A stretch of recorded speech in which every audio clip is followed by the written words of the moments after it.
शुक्रवारी कोल्हापूर महानगरपालिका निवडणुकीचा निकाल जाहीर झाला। सर्वाधिक म्हणजे 45 जागा महायुतीला मिळाल्या।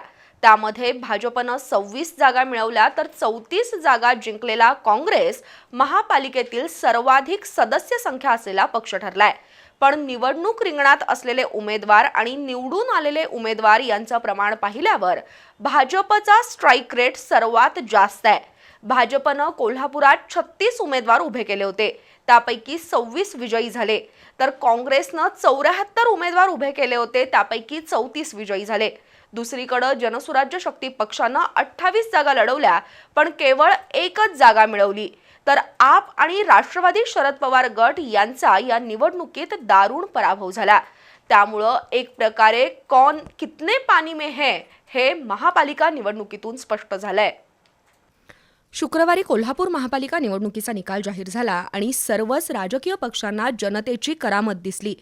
4 सदस्य प्रभाग रचना असलेल्या कोल्हापूर महापालिका निवडणुकीत 3 प्रभागात पूर्ण काँग्रेस जिंकली, तर 4 प्रभागात महायुतीचे 4ही उमेदवार विजयी झाले।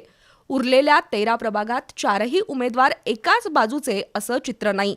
त्यामुळे पक्षाच्या विचारधारेसह उमेदवारांची वैयक्तिक प्रतिमा, जनसंपर्क याबाबतही मतदारांनी विचार केल्याचं दिसून आलं। दुसरीकडे कोल्हापूर महापालिकेच्या निवडणुकीत भाजपाचा सर्वाधिक स्ट्राइक रेट आहे।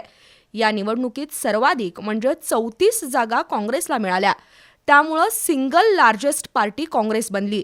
पण काँग्रेसने शहरातील 74 जागा लढवल्या आणि 34 जागांवर विजय मिळवला। त्यामुळे काँग्रेसला 45.94% मार्क मिळाले।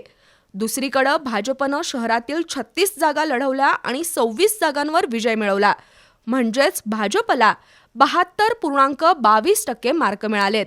शिवसेनेने 30 जागा लढवल्या आणि 15 जागांवर विजय मिळवला, म्हणजे 50% कमाई केली। तर राष्ट्रवादी अजित पवार गटाने 15 जागा लढवल्या आणि 4 जागांवर विजय मिळवला, म्हणजेच 26.66% मार्क मिळवले। उबाटा गटाला 6 पैकी 1 जागा जिंकता आली, त्यामुळे ठाकरे गटालाही आत्मचिंतन करावं लागणार आहे। त्यामुळेच कदाचित ठाकरे गट शिवसेनेचे शहर प्रमुख सुनील मोदी यांनी तातडीने राजीनामा देऊन टाकला।